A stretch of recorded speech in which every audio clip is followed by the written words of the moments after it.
할렐루야. 아멘. 우리 시예배 가운데 오신 모든 성도님들 환영하고 축복합니다. 주님께서 여러분의 삶 가운데 임하시며 여러분들을 푸른 풀밭으로 정말 한 걸음 한 걸음 인도하시는 줄 믿습니다. 우리의 선한 목자 되시는 그 주님을 우리가 의지하며 우리가 주님께 나아가는 우리 모든 성도님들 되기를 소망합니다. 우리 그런 마음으로 우리 같이 박수치며 힘있게 찬양하겠습니다.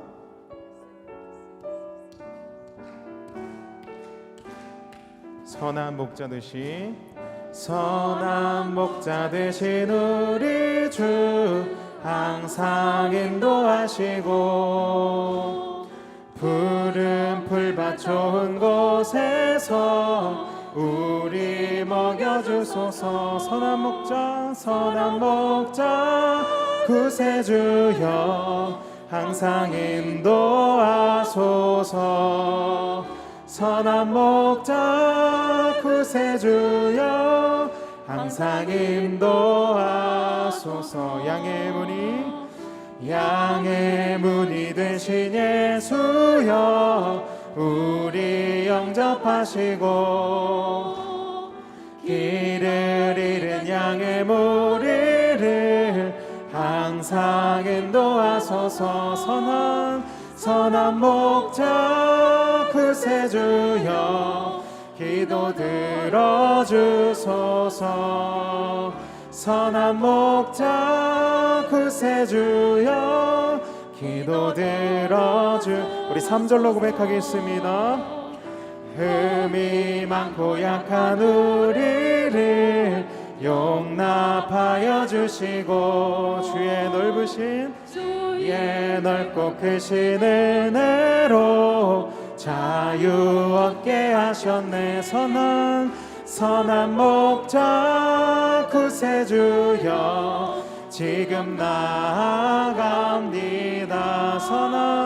선한 목자 구세주여 지금 나아가. 4절입니다. 일찍 주의 뜻을 따라서 살아가게 하시고 주의 크신 사랑 베푸사 따라가게 하소서. 선한 목자 구세주여 항상 인도하소서. 선한 목자 구세주여 항상. 우리 4절 한 번 더 고백하겠습니다. 일찍 주의 뜻에 따라서 살아가게 하시고 크신 사랑 베푸사. 우리 따라가며 우리 함께 고백하겠습니다. 선한 목자 구세주여 항상 인도하소서. 선한 목자 구세주여 항상 주를 앙모하는 자 올라가 독수리같이 모든 싸움 이기고 근심 걱정 벗은 후 올라가 독수리같이 주 앙모하는 자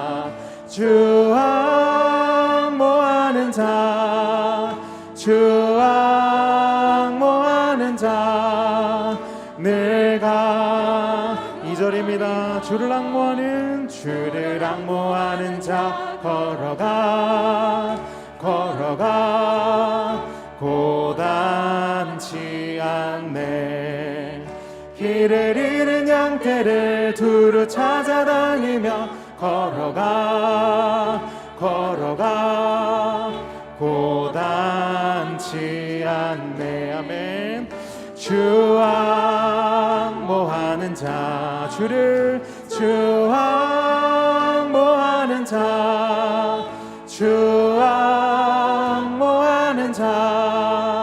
늘 강건하리라. 주를 앙모하 주님 앞에 달려가 피곤치 않네. 천성문을 향하여 면류관을 얻도록 달려가 피곤치 않네. 아멘. 주 앙모하는 자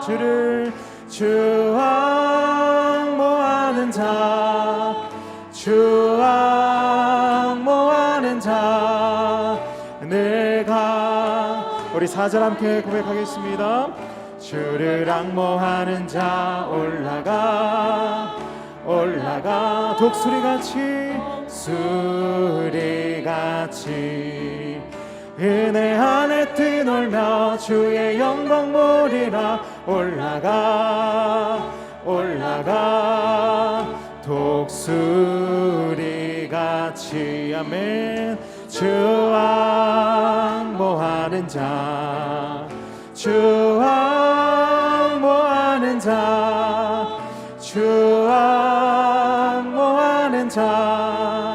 내가 우리 4절 한 번 더 고백하겠습니다. 주를 앙모하는 자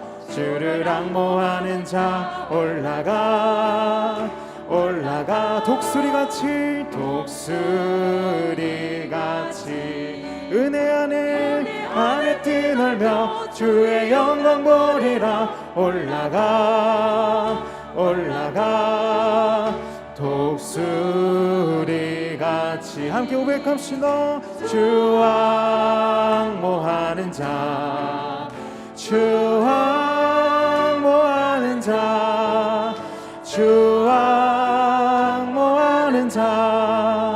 늘 강권하리라.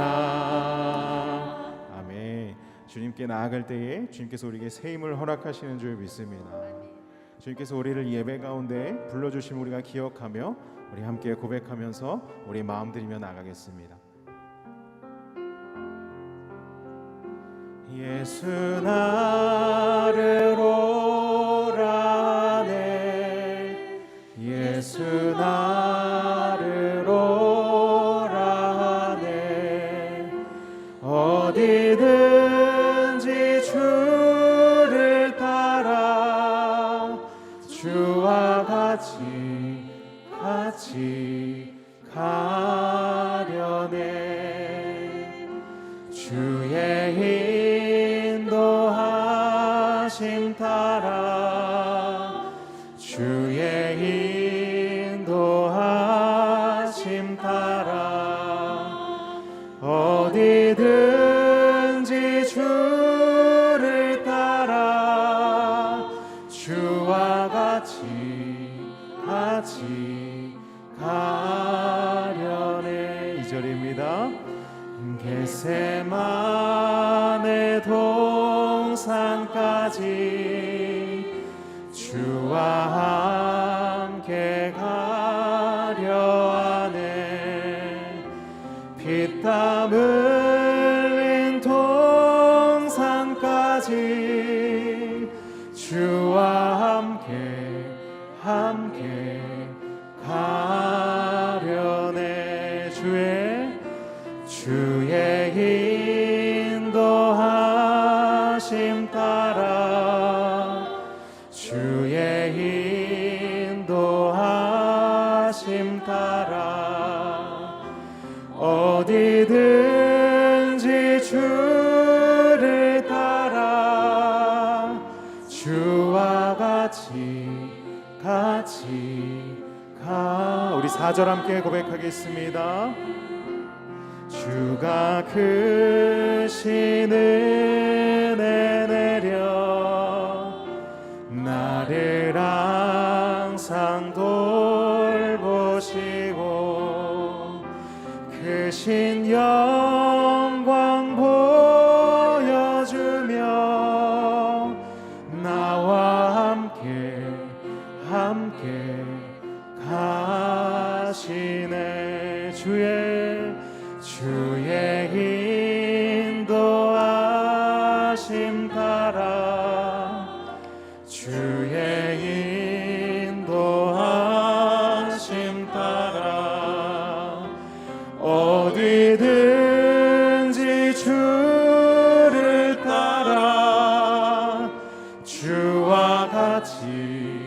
같이 가려네.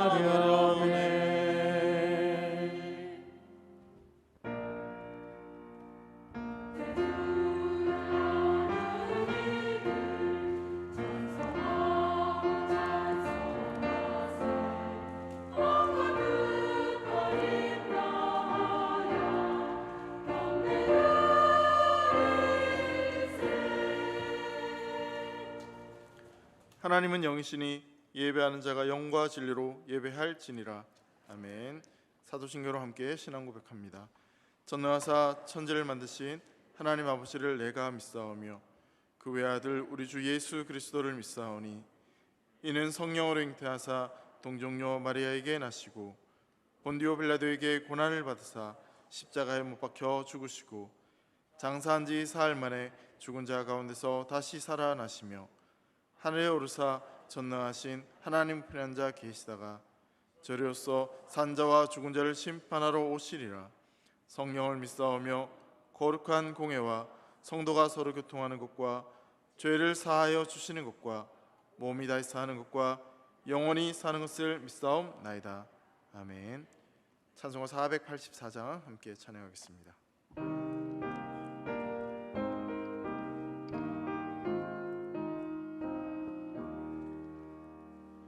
내 맘에 주여 소망 되소서. 주 없이 모든 일 헛되어라. 밤에나 낮에나 주님 생각, 잘 때나 깰 때 함께 하소서. 지혜의 주여 말씀하로서 언제나 내 안에 계십소서. 주는 내 아버지 나는 아들. 주 안에 내가 늘 함께 하네.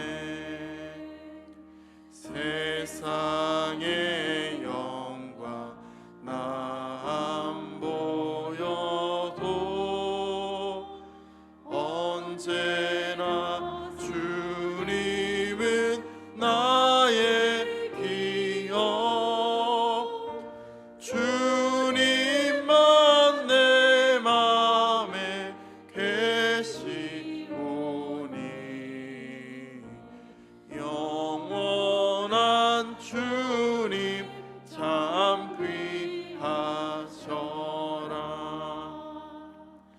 영원한 주님 내 승리의 주.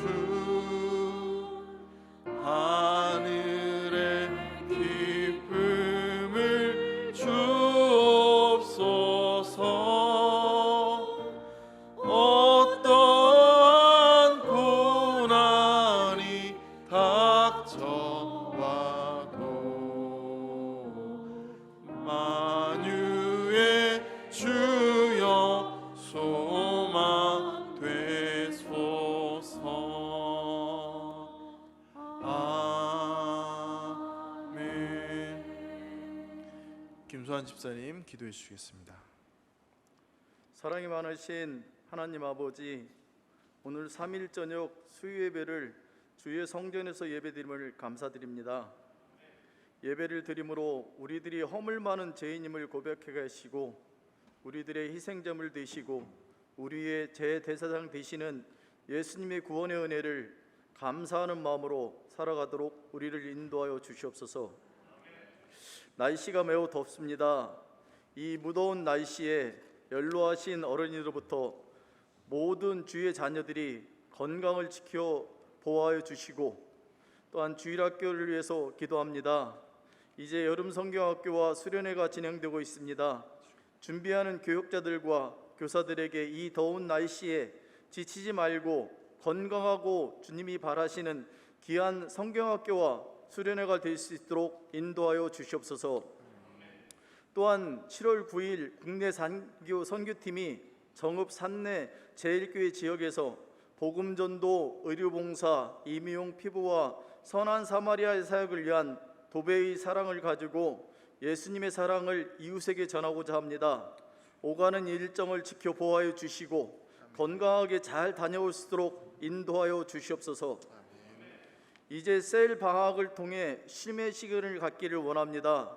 쉼의 시간을 통해서 예수 그리스도의 사랑이 더욱 충전되게 하시고 이후의 만남의 시간을 통해서 더욱더 왕성한 셀 나눔의 시간을 저희들이 기대하고 있습니다. 오늘 말씀을 전해주시는 설등등 목사님의 신원을 강건케 하여 주시고 전해주시는 말씀을 통해 은혜의 시간 되게 하여 주시옵소서. 글로리아 성가대의 찬양을 받아주시고 그들의 헌신 속에 그들의 삶을 축복하여 주시옵소서. 이 무더운 날씨에 우리들의 건강을 지켜주시는 예수 그리스도 이름으로 기도합니다. 아멘.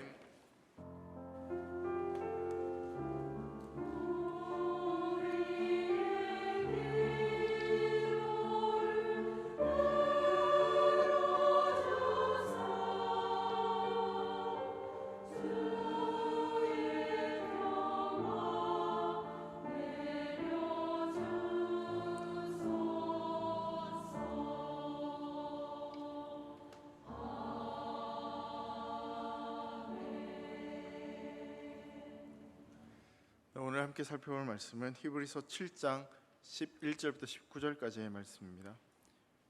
히브리서 7장 11절부터 19절까지 말씀을 한 절씩 교독하고 마지막 절을 함께 읽도록 하겠습니다. 11절 말씀은 제가 먼저 봉독하도록 하겠습니다. 내 계통의 제사 직분으로 말미암아 온전함을 얻을 수 있었으면 백성이 그 아래에서 율법을 받았으니 어찌하여 아론의 반차를 따르지 않고 멜기세덱의 반차를 따르는 다른 한 제사장을 세울 필요가 있느냐. 제사 직분이 바꾸어졌은즉 율법도 반드시 바꾸어지리니 이것은 한 사람도 제단 일을 받들지 않은 다른 지파에 속한 자를 가리켜 말한 것이라. 우리 주께서는 유다로부터 나신 것이 분명하도다. 이 지파에는 모세가 제사장들에 관하여 말한 것이 하나도 없고 멜기세덱과 같은 별다른 한 제사장이 일어난 것을 보니 더욱 분명하도다. 그는 육신에 속한 한 계명의 법을 따르지 아니하고 오직 불멸의 생명의 능력을 따라 되었으니 증언하기를 내가 영원히 멜기세덱의 반차를 따르는 제사장이라 하였도다. 전에 있던 계명은 연약하고 무익함으로 패하고 함께 읽습니다. 율법은 아무것도 온전하게 못할지라 이에 더 좋은 소망이 생기니 이것으로 우리가 하나님께 가까이 가느니라. 아멘. 이 시간 글로리아 찬양대에서 찬양하도록 하겠습니다.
주님께 영광의 박수를 올려드리겠습니다.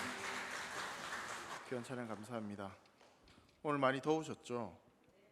네, 더울 때는 교회 오시면 됩니다. 옆에 분들에게 한번 이렇게 축복의 말씀을 해보실까요? 더울 때 교회 와서 예배함으로 이깁시다. 감사합니다. 좀 긴 문장인데 다 따라해 주셔서 감사합니다. 하나님을 예배함으로 우리 하나님이 주시는 은혜로 말미암아 이 무더운 여름 잘 이기시기를 축복합니다.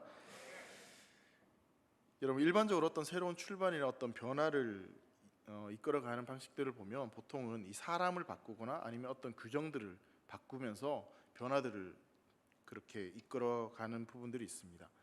왜냐하면 지금까지와는 전혀 다른 방법으로 이 다른 상황들을 펼쳐나가야 되기 때문에 새로운 사람 그리고 새로운 방식들을 가지고 뭔가 일들을 만들어가는 것이죠. 그렇게 새롭게 규정을 만들고 새로운 사람으로 바꾸어서 뭔가 변화를 일으키려고 하는 이유는 사실은 더 좋아지려고, 더 나아지려고, 더 긍정적인 측면으로 나아가고자 하는 그런 바람들 때문에 이 사람을 바꾸고 어떤 규정들을 바꾸는 그런 일들을 하게 됩니다. 이런 일들을 이제 오늘 읽었던 우리가 본문 말씀으로 좀 설명을 해본다면 한 단어를 가지고 설명할 수 있을 것 같은데요. 온전함을 이루기 위해서 그런 변화들을 추구한다라고 볼 수 있습니다. 그러니까 지금까지 해왔던 방식으로는 이 온전함을 이루지 못했기 때문에 이 규정을 바꾸거나 아니면 사람을 변화시켜서 다른 사람을 통하여서 뭔가 변화를 일으킨다라고 설명을 할 수 있을 것 같습니다. 그러니까 온전해지려고 규정을 바꾸고 그리고 사람을 바꾸고 뭔가 더 좋아지려고 하는 그런 긍정적인 측면이 있다라는 것이죠. 우리가 읽었던 이제 본문 말씀을 좀 살펴보면 예수님께서 대제사장이 되셔야 되는 이유, 그러니까 이 땅에 오셔야만 되는 이유가 무엇인지에 대해서 설명을 하고 있습니다. 7장 11절에 나오는 것처럼 온전함을 이룰 수 없었기 때문에 11절 말씀 한번 읽어보면 내 계통의 제사 직분으로 말미암아 온전함을 얻을 수 있었으면 백성이 그 아래에서 율법을 받았으니 어찌하여 아론의 반차를 따르지 않고 멜기세덱의 반차를 따르는 다른 한 제사장을 세울 필요가 있느냐라고 이렇게 말씀하고 있습니다. 그러니까 하나님께서는 네 지파를 구별하셔서 그들을 제사장으로 삼으셔서 이 성막에서 봉사하고 제사를 섬기게 함으로써 이 하나님의 백성들이 예배를 드릴 수 있도록 그렇게 직분을 맡기셨습니다. 근데 네 지파를 통해서 제사를 드리고 또 그 제사를 통해 속죄함을 받은 뒤에 또 범죄를 저지르게 되면 다시 또 제물을 잡아서 이 하나님 앞에 나와야 되고 또 제사장도 이 사람에게 영원하지 않기 때문에 또 죽으면 또 바뀌고 죄를 지으면 또 그렇게 제사를 드리고 계속해서 그렇게 반복되는 제사들이 구약 시대에 계속해서 있었습니다. 이 말은 뭐냐면 그 제사는 완전하지 않고 임시적이고 한계가 있었다는 것을 이야기하고 있는 것이죠. 한 번의 제사로 끝나는 것이 아니라 죄를 지으면 또 제사를 드려야 되고 제사장이 계속 드리다가 그 제사장이 죽으면 또 다른 사람이 세워져서 제사를 드려야 되는 계속해서 그런 일들이 반복된다라는 것이죠. 그렇게 불완전하고 완전하지 않았기 때문에 온전한 제사를 드릴 수 있는 그 온전한 제사를 할 수 있는 제사장이 새롭게 세워질 필요가 있었다라는 것을 성경은 이야기하는 것입니다. 일반적으로 여러 문제들에 있어서도 그것을 좀 더 좋게 긍정적으로 변화를 시키기 위해서는 이 사람이 바뀌거나 규정을 바꾸는 그런 일들을 하게 됩니다. 하나님께서 이 제사와 관련된 이 제사에 관련된 온전함을 이루기 위해서 이 문제를 해결하는 방식도 이와 같았습니다. 11절에는 이 제사를 담당하는 사람을 바꾸어서 그리고 12절에는 제사 직분이 바뀌어졌은즉 율법도 다시 바뀌어지리라라고 말씀하면서 사람도 바뀌고 규정도 바뀌어져야 된다라는 이야기를 하고 있습니다. 그러니까 하나님께서 제사 제도를 세우시고 또 제사장을 통해서 이 문제를 해결해 나가시는데 이 두 가지 방식을 통해서 이 문제를 다시 새롭게 하시고 온전함을 이루어 가신다라고 성경 말하고 있는 것이죠. 어쩌면 우리가 일반적으로 세상 속에서 경험하는 그런 방식과 같은 방식으로 설명되어지고 있습니다.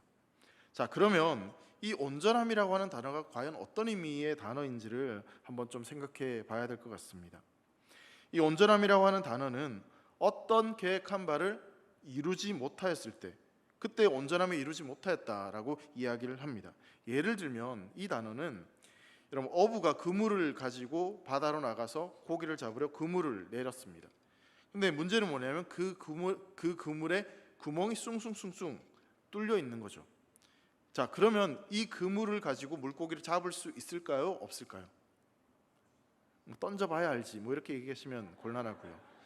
구멍이 뻥뻥 뚫려져 있기 때문에 제대로 잡을 수 없을 겁니다. 그러면 그 그물은 온전한 그물인가요? 온전하지 않은 그물인가요? 온전하지 못한 그물이겠죠. 그때 쓰는 단어가 바로 이런 단어입니다. 그물을 다 키워서 고기를 잡을 때 그 구멍을 다 메워서 고기가 빠져나가지 않도록 그렇게 그물을 만들어 바다에 던지는 그 그물을 향해서 우리는 온전한 그물이다라고 이야기를 하죠. 그리고 아이가 태어났습니다. 그리고 이 아이가 자라나서 어른으로 장성해서 제대로 자라갈 때 그때 이제 온전해진다라는 표현을 하게 됩니다.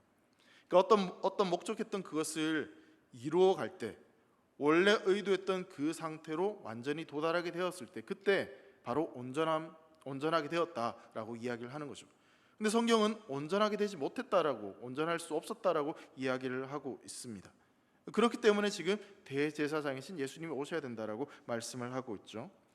여러분, 하나님께서 제사장을 세우시고 또 제사 제도를 우리에게 주신 이유가 어디에 있겠습니까? 그 목적은 우리가 온전해지도록 하기 위함이었습니다.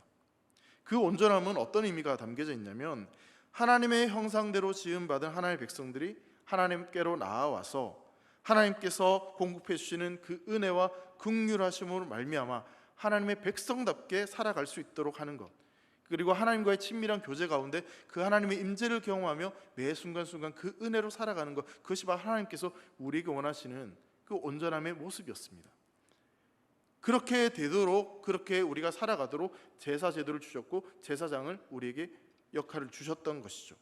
그런데 그 제사와 그 제사장들을 통해서 온전함을 이룰 수 없었다, 불완전했다라고 성경은 말하고 있습니다. 사실 히브리서 7장에서 이 온전함을 이루지 못했던 이유가 구체적으로 어떤 이유인지에 대해서 정확히 말하진 않습니다. 그러니까 성경 전체를 통해서 우리가 짐작해 볼 수 있을 뿐이죠. 특별히 이 히브리서 말씀을 통해서 그 제사가 왜 온전하지 못했는지, 이 사람인 대제사장이 드렸던 그 제사가 왜 불완전했는지에 대해서 그 이유를 이렇게 설명을 하고 있는데, 이 8장부터 10장까지의 내용을 쭉 살펴보면 이 레위 계통의 제사장들이 드린 그 제사가 온전하지 못했던 이유를 한 단어로 설명을 하고 있습니다. 그 단어가 뭐냐면 바로 마음의 문제가 있었다라고 이야기를 하고 있는 거죠. 그러니까 마음의 문제, 양심의 문제가 있었기 때문에 이 하나님께로 나아감에 있어서 굉장히 큰 걸림돌이 되었고 그들이 드렸던 제사는 온전한 제사가 되지 못했다라고 이야기를 하는 것입니다. 그래서 새롭게 세워진 이 대제사장이신 예수 그리스도를 통해서 하나님께서 이루어 가신 온전함은 바로 내면적인 양심의 문제, 마음의 문제를 다루어 가시는 그런 온전함이다라고 설명을 하고 있는 겁니다. 자, 그런데 우리가 이 온전하게 되는 것에 대해서 우리의 마음이 온전하게 되어지고 우리의 양심이 온전하게 되어지는 것으로 깨닫지 못한 채 그냥 제사를 드리면서 여전히 온전함의 길이 막혀 있었던 그런 구약 옛 백성들처럼 겉모습만, 이 외적인 모습에만 우리가 집중을 하고 있다면 역시 우리도 그 구약 시대의 사람들처럼 온전하지 못한 그런 제사를 드리고 온전함을 경험하지 못하는 삶이 될 수밖에 없을 것입니다. 겉으로는 신앙생활을 열심히 하고 겉으로는 굉장히 온전한 것처럼 보일 수 있지만 그러나 그 온전함에 이루지 못하는, 그러니까 하나님께서 예수 그리스도를 통해서 우리 가운데 이루고자 하시는 그 온전함과는 거리가 먼, 동떨어진 그런 온전함을 향해서 우리가 나아갈 수 있다는 것입니다. 그러니까 우리 주님이 우리를 온전하게 하시는 것은 우리의 마음의 문제, 우리의 양심의 문제를 다루고자 하시고 그걸 온전하게 하기를 원하시는데 자꾸만 우리가 그 마음의 문제가 아니라 겉모습, 어떤 종교적인 형식에만 집중한다면 주님이 우리에게 이루고자 하시는 그 온전함과는 거리가 먼 상태가 될 수 있다라는 것입니다. 여러분, 옛 언약 백성과 이 새 언약 백성의 가장 큰 차이점이 있다면 그것은 바로 마음입니다. 마음의 문제에 있다는 거죠. 우리의 양심이고 우리의 내면의 변화에 달려 있는 겁니다.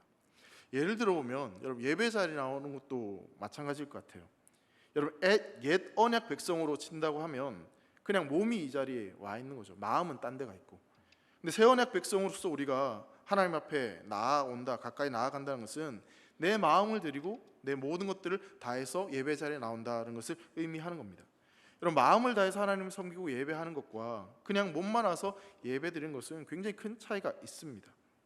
때로는 우리 스스로 우리 자신을 속일 때가 있어요. 그냥 겉모습으로는 다 예배 참여하고 있는 것처럼 보이고 습관적으로 주일날 아니면 수요예배 예배 자리에 앉아 있습니다.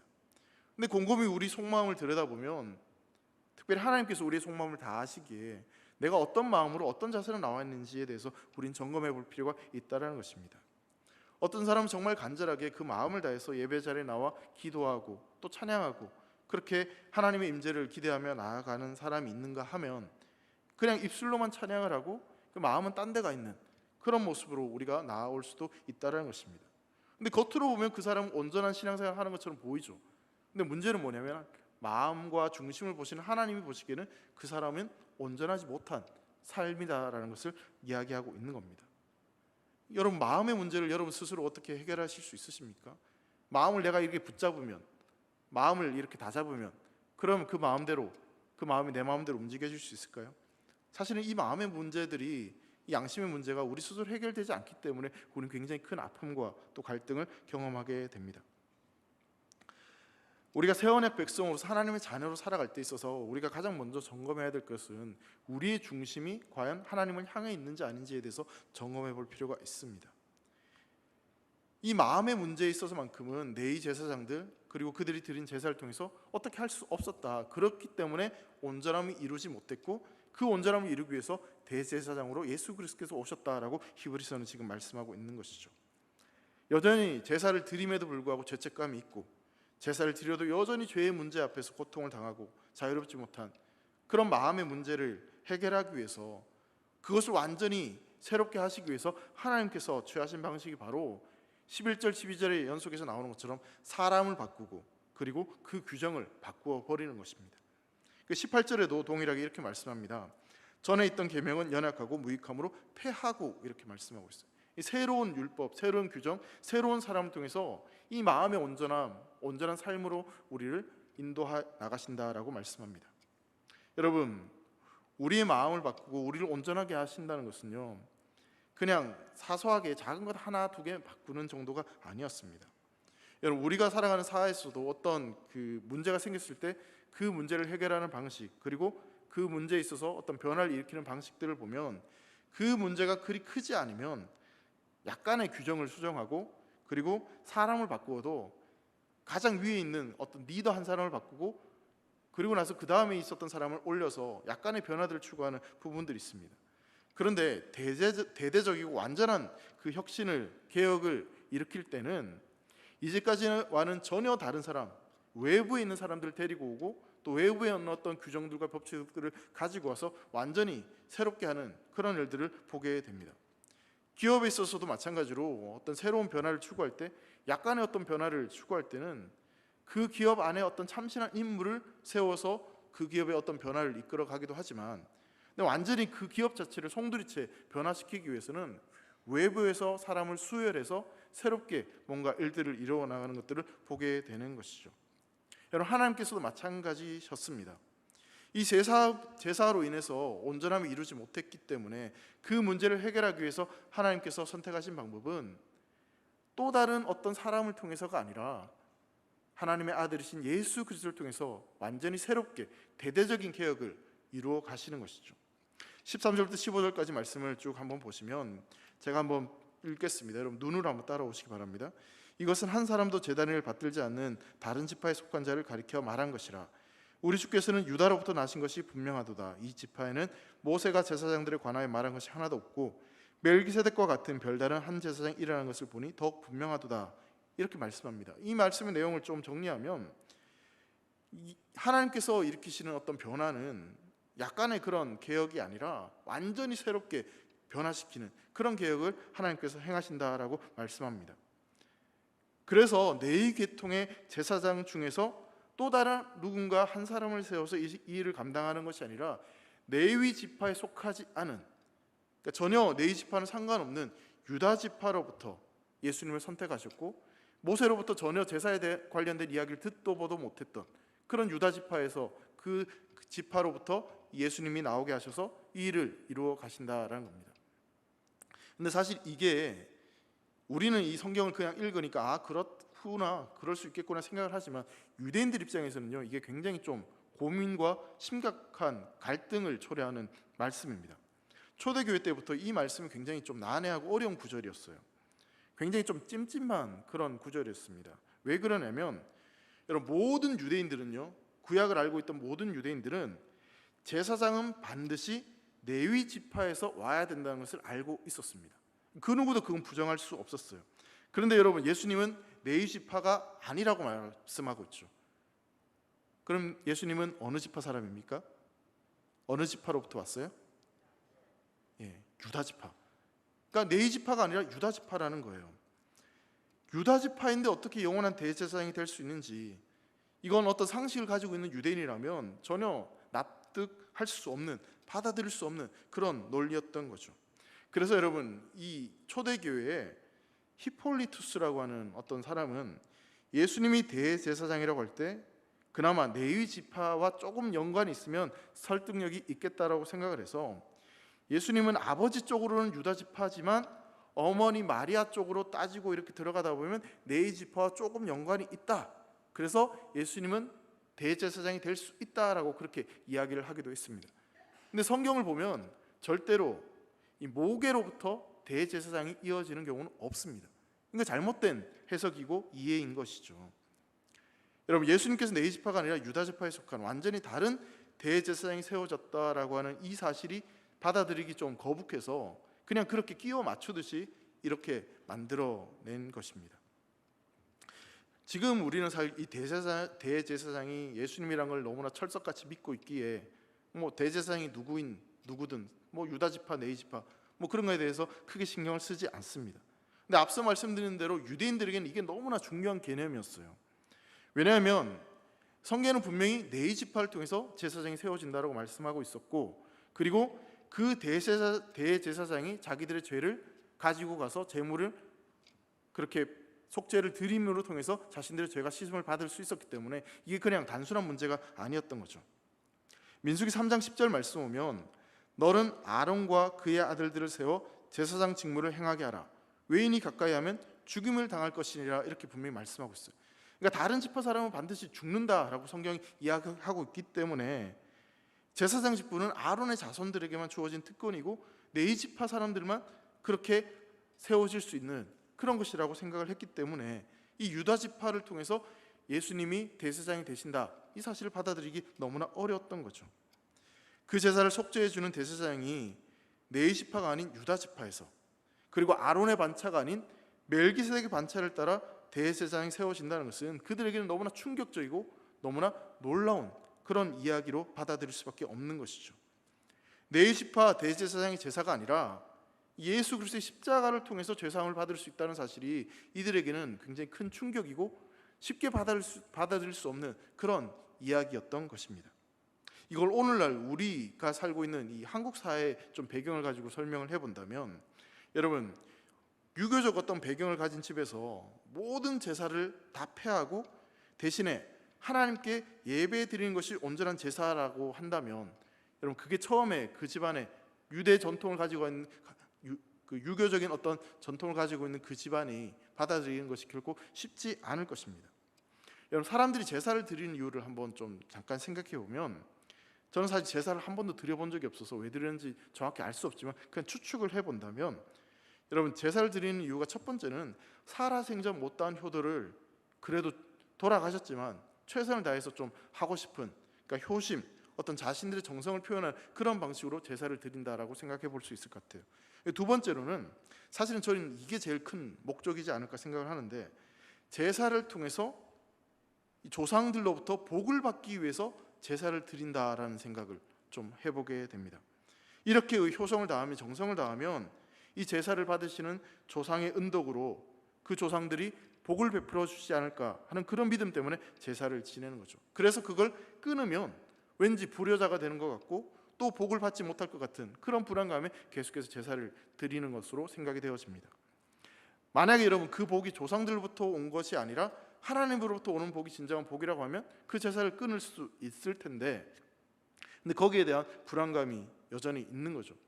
제사를 끊지 못하는 이유가 사실은 불안하기 때문에, 이거 안 하면은 왠지 손가락질 받을 것 같고, 왠지 복이 없을 것 같고, 집안이 쑥대밭이 될 것 같고, 이 진정한 어떤 그 복이 아니라 불안한 일들이 계속해서 일어나지 않을까, 그런 생각들 때문에 이 제사를 끊지 못하는 그런 경우들이 있는 것 같습니다. 지금도 사실 그러한 이유들이 있는데, 여러분 유대인들의 입장에서 생각해 본다면 이들이 가지고 있는 두려움과 불안감은 훨씬 더 컸을 것입니다. 유대인들은 네이 지파에 나온 대제사장이 드린 제사가 아니고는 죄사함을 받을 길이 없다라고 생각했습니다. 네이 지파에서 내려오는 그 대제사장들이 제사를 드리지 않으면 자신들이 온전해지지 못한다라고 생각을 가지고 있었어요. 여러분 그런 생각들이 있었기 때문에 불완전한 율법과 제사 제도를 끝까지 고집하면서, 그러다 결국은 진정한 대제사장이신 예수님 십자가에 못 박아 죽이는 겁니다.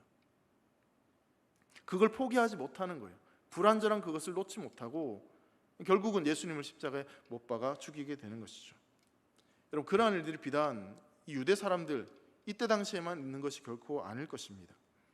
우리 역시 마찬가지입니다. 우리도 눈에 보이지 않는 하나님보다는 어쩌면 우리 눈에 보이는 재물과 권력들을 포기하지 못하고 또 그것으로부터 주어지는 평화와 안식을 기대하고 자꾸만 하나님을 모른 채하고 세상의 것들을 추구하며 살아가는 모습들이 우리 안에도 분명히 있을 것입니다. 고운 모양도 없고 풍채도 없고 보기에 흠모할 만한 아름다운 것도 없는 그 예수님보다는 훨씬 더 휘황찬란해 보이는 저 세상을 바라보고 저 세상을 향해 나아가는 것이 우리의 모습일 수 있다는 것이죠. 그러나 사랑하는 성도 여러분, 우리가 반드시 기억하고 붙잡아야 될 것은 우리의 영원한 생명과 안식을 주실 수 있고 우리를 온전하게 하실 수 있는 분은 오직 예수 그리스도 한 분이심을 믿으시기 바랍니다. 그분만이 우리를 온전하게 하실 수 있습니다.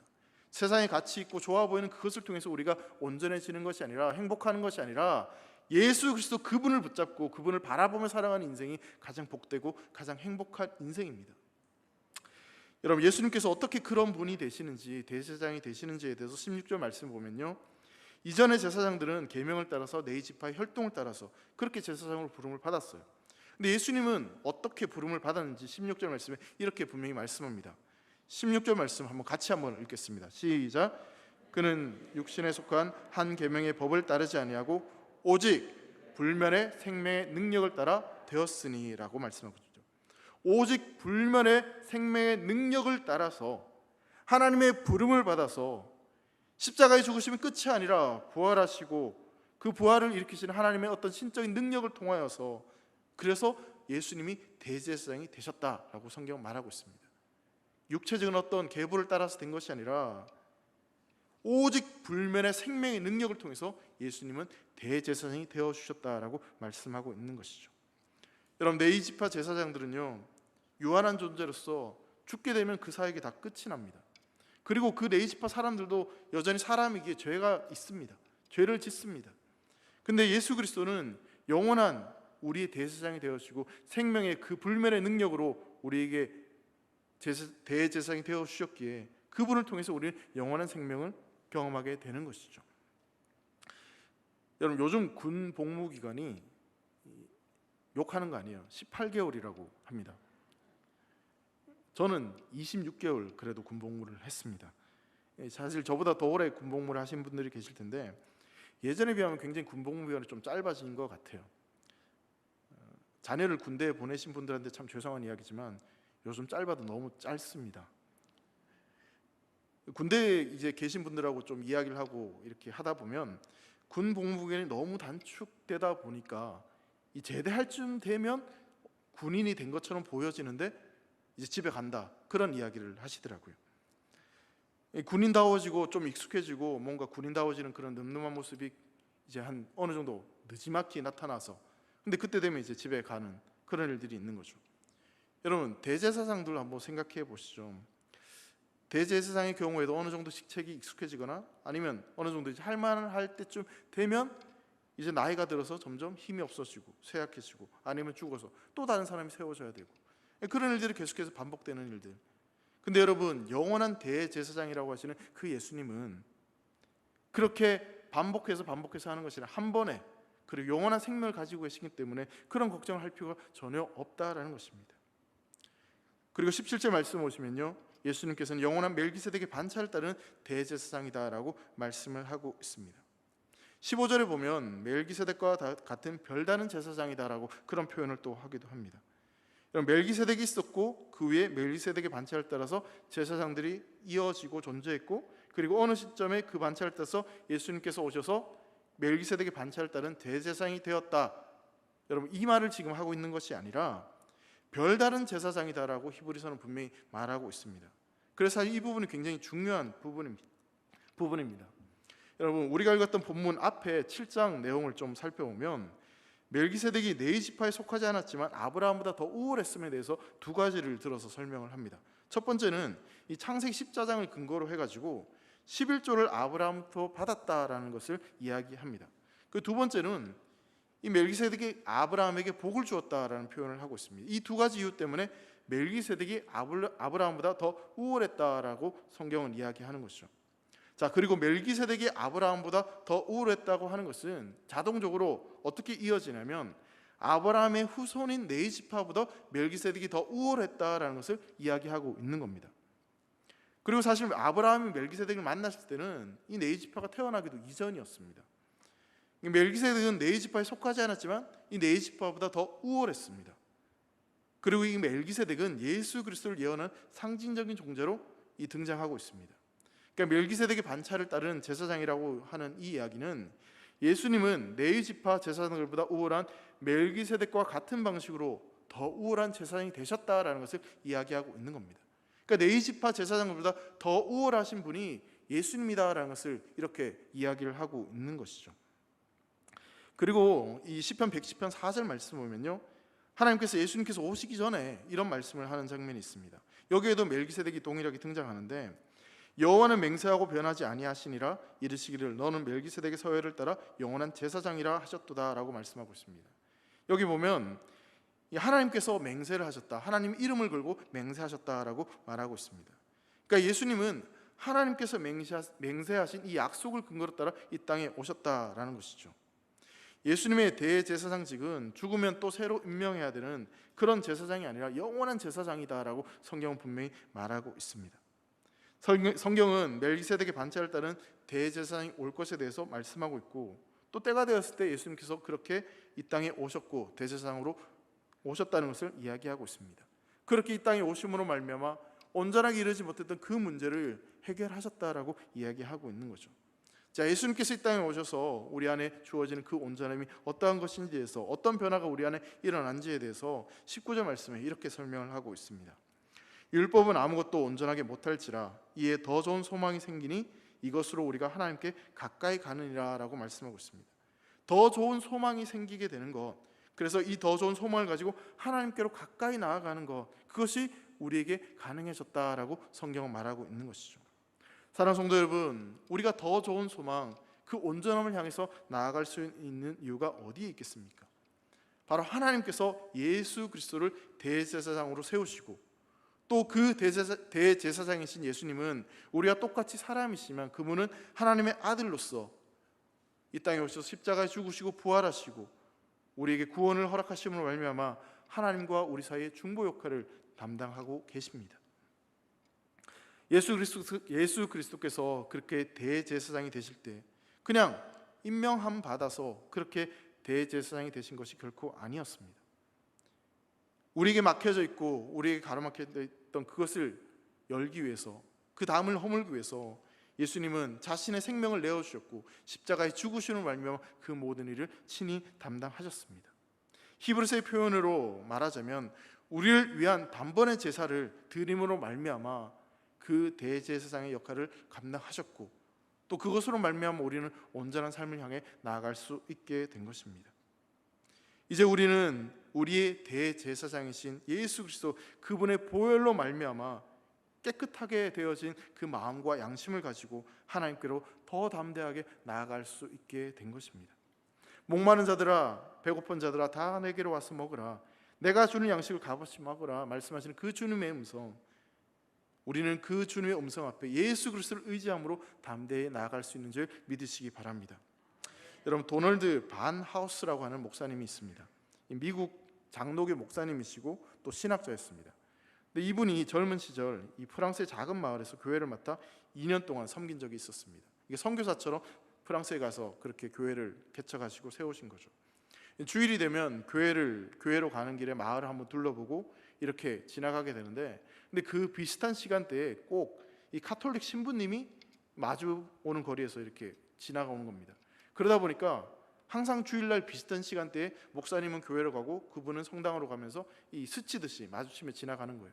근데 그게 하루 이틀, 뭐 한 달, 두 달이 지나니까 서로 인사를 하게 되고, 또 왠지 좀 비슷한 나이가 되는 것, 비슷한 나이처럼 보여서 친구가 되었다라고 합니다.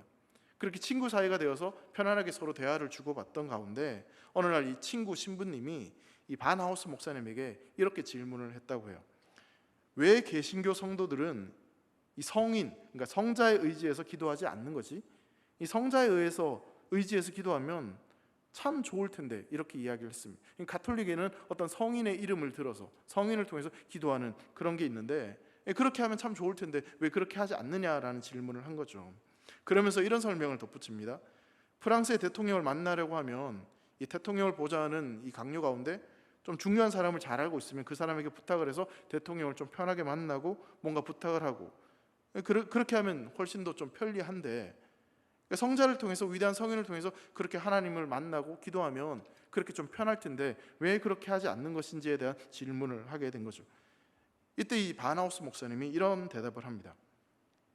만약 당신이 대통령의 아들이라고 한다면 아침에 눈을 뜨고 대통령인 아버지에게 아침 인사를 하고 함께 식사를 하고 저녁에는 안녕히 주무세요 이렇게 인사를 하고 잠자리에 드는데 언제든지 아버지를 만나고 아버지 앞에 나아갈 수 있는데, 만약 정부, 강요, 유력한 사람에게 부탁을 해가지고 대통령인 아버지를 내가 언제 꼭 만나고 싶으니 약속을 잡아주시고 그 아버지와 만날 수 있도록 허락해 주십시오라고 한다면 그건 어떻게 되는 것인가 라고 이야기를 하는 거죠. 내가 대통령의 아들이라면, 딸이라면 그냥 식사 자리에서 편하게 이야기할 수 있는데, 그와 같은 특권이 주어졌는데 그냥 아버지 앞에 나아갈 수 있고 아버지라고 부를 수 있는데 왜 위대한 성인의 근거에서 기도하냐, 지금 그렇게 이야기를 하고 있는 겁니다.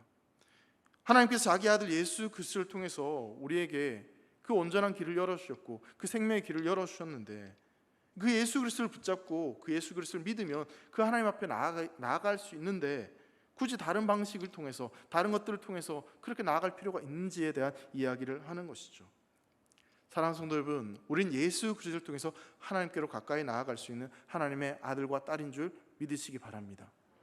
그렇다면 그 특권을 여러분들 얼마나 누리고 계십니까?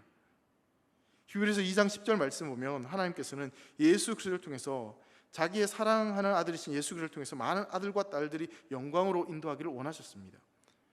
2장 10절 말씀 보면 그러므로 만물이 그를 위하고 또한 그로 말미암은 이가 많은 아들을 이끌어 영광에 들어가게 하시는 일에 그들의 구원의 창시자를 고난을 통하여 온전하게 하심이 합당하도다라고 말씀하고 있습니다. 그러니까 하나님은 그 영광의 길로 예수 그리스도를 통해서 우리를 초청하시고 우리를 부르신다는 것입니다. 예수 그리스도의 그 고난을 통해서, 그 십자가의 죽음을 통해서 우리를 온전하게 하는 그 일을 행하셨다라고 성경은 말하고 있는 것이죠. 엄청난 대가를 그렇게 지불하시고 우리가 영광의 길로 나아올 수 있도록 그렇게 우리의 삶을 초청하고 계신다는 사실입니다. 사랑하는 성도 여러분, 우리 하나님은 예수 그리스도를 통해서 우리를 지금도 초청하고 계십니다. 그 은혜 앞에, 그 은혜의 보좌 앞에 우리가 나오기를 담대히 나아오라고 계속해서 말씀하고 있는 것이죠. 사랑하는 성도 여러분, 우리가 이 땅을 살아가면서 우리가 가지고 있는 어떤 조건들, 환경들, 그리고 내가 쌓아온 어떤 지식과 학력, 뭐 그런 것들을 통해서 우리가 이 땅을 살아가는 것도 충분히 좋을 수 있습니다. 근데 여러분, 우리가 쌓아둔 어떤 환경과 어떤 토대 위에 살아가는 건 분명히 좋은 일일 수 있지만, 그런데 그럼에도 불구하고 내가 아무리 좋은 것들을 가지고 있다 할지라도 하나님이 나의 모든 것이 되시고 우리가 예수 그리스도를 바라보고 그분을 의지하지 않고 살아간다면 결코 그 삶은 온전한 삶이 되지 않을 것입니다. 아무리 내가 많은 것들을 풍족하게 가진다 한들 예수 그리스도가 내 인생에 빠져 있다면 그 인생은 가장 불행한 인생입니다. 그렇다면 여러분들 스스로에게 질문해 보시기 바랍니다. 세상의 모든 것들을 다 잃어도, 나는 다 놓치고 있어도 예수 그리스도를 붙들고 살아가고 계십니까? 예수님 그 한 분으로 만족한 인생을 살아가고 계십니까? 만일 그렇다면, 그 예수님을 붙잡고 살아가고 계신다면 여러분들의 인생은 가장 행복하고 온전한 인생인 줄 믿으시기 바랍니다. 예배 자리에 나올 때도 마찬가지입니다. 그냥 몸만 나오고 그냥 습관적으로 나오는 것에 그치는 것이 아니라 진정 마음을 다해서 그 예수 그리스도를 바라보고 나올 때 주님은 우리를 만나 주시고 또 말씀해 주시고 우리가 새로운 삶으로 향해 나아갈 수 있도록 우리 인생을 이끄시고 인도해 줄 줄 믿습니다. 우리가 주님 앞에 나아갈 때 그냥 겉모양만 나가지 말고요, 진짜 우리에 있는 마음을 다해서 그렇게 나아가게 될 때 우리는 진정 살아계시는 그 하나님을 만나게 될 것이고 그분이 우리 인생을 만져주시는 놀라운 축복을 경험하게 될 줄 믿습니다. 다른 사람이 만난 그 하나님이 아니라 내가 진짜 그 하나님을 만나서 내 인생이 온전해지는 축복을 저와 여러분들이 경험하게 되기를 주의 이름으로 축원합니다. 여러분, 한 랍비가요 어느 유대인에게 이런 질문을 했습니다. 그대가 길에서 돈이 많이 든 지갑을 주었다면 어떻게 하겠습니까? 그 유대인이 이렇게 대답했습니다. 저는 아이들이 많고 가난하니 하나님이 주시는 선물로 알겠습니다. 그러자 랍비는 그대는 도둑이다 이렇게 이야기를 합니다. 랍비는 똑같은 질문을 두 번째 유대인에게 던졌습니다. 그러자 그는 저는 즉시 돈을 주인에게 돌려주겠습니다. 그러자 랍비가 그대는 바보다 이렇게 대답을 했습니다. 랍비는 세 번째 유대인에게 똑같은 질문을 했습니다. 그러자 그가 대답하기를 돈을 주인에게 돌려줘야 한다는 것을 알고 있지만 그 상황에서 제가 그것을 돌려줄 수 있을지는 확신할 수가 없습니다. 모든 것은 하나님의 은혜에 달려 있습니다 라고 대답을 했습니다. 랍비는 이 유대인의 대답에 칭찬하면서 그대의 대답이 옳다, 우리는 온전해야 한다는 사실과 온전할 수 없다는 사실을 모두 알고 있다. 그래서 우리는 살아가는 모든 순간순간마다 전적인 하나님의 은혜를 의지해야 될 뿐이다 라고 대답을 했습니다. 사랑하는 성도 여러분, 우리는 전적으로 하나님을 바라보고 예수 그리스도를 바라보며 살아가야지 행복하고 온전한 인생을 살아갈 수 있는 자들입니다. 여러분 믿으십니까? 그렇다면 앞으로 우리의 신앙생활의 싸움은 끊임없이 뭔가를 이루고 성공하려고 하는 싸움이 아니라 끝까지 주님을 바라보고 우리 예수님을 깊이 생각하고 그분을 붙잡고 살아가려고 하는 그 싸움을 우리는 계속해서 해나가야 될 것입니다.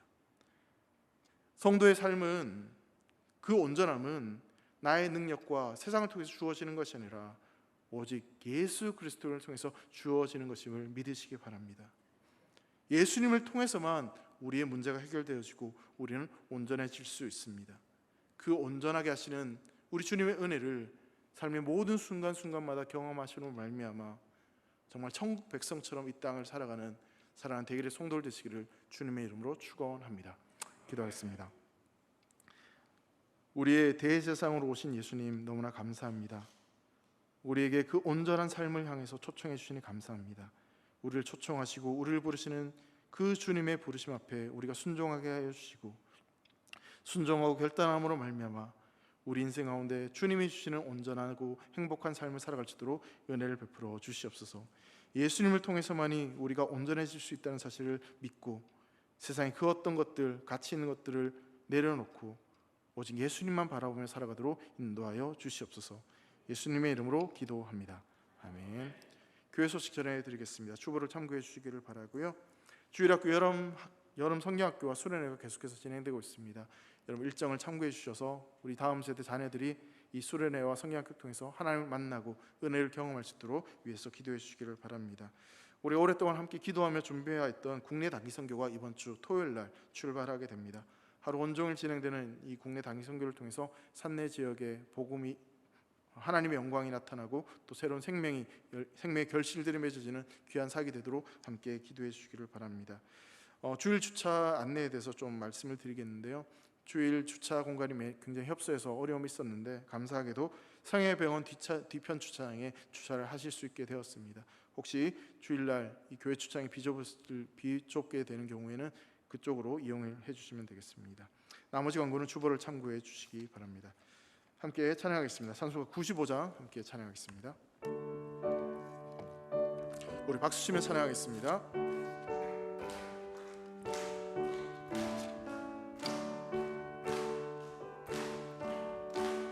나의 기쁨 나의 소망 되시며 나의 기쁨 나의 소망 되시며 나의 생명이 되신 주 밤낮 찬송을 드려도 늘 아심 마음 뿐일세. 나의 사모하는 선한 목자는 어느 꽃다운 동산에 양의 무리와 늘 함께 계셔서 기쁨을 함께 하실까. 길도 없이 거친 넓은 들에서 갈 길 못 찾아 애쓰며 이리 저리로 헤매는 내 모양 저 원수조로 하도다. 주의 자비롭고 화평한 얼굴 모든 천사도 반기며 주의 놀라운 진리의 말씀에 천지가 바다하도다. 나의 진정 사모하는 예수님 음성조차도 반갑고 나의 생명과 나의 참 소망은 오직 주 예수 뿐일세. 아멘. 축도하겠습니다. 이제는 우리 주 예수 그리스도의 은혜와 살아계신 하나님의 사랑과 성령님의 감동 위로 교통하심의 연세가 우리의 대제사장이 되어주시는 예수님을 믿고 그 예수님을 바라보며 살아가기로 결단한 사랑하는 대일교회 모든 성도들 머리 위에 이제로부터 영원히 함께 있을지어다. 아멘.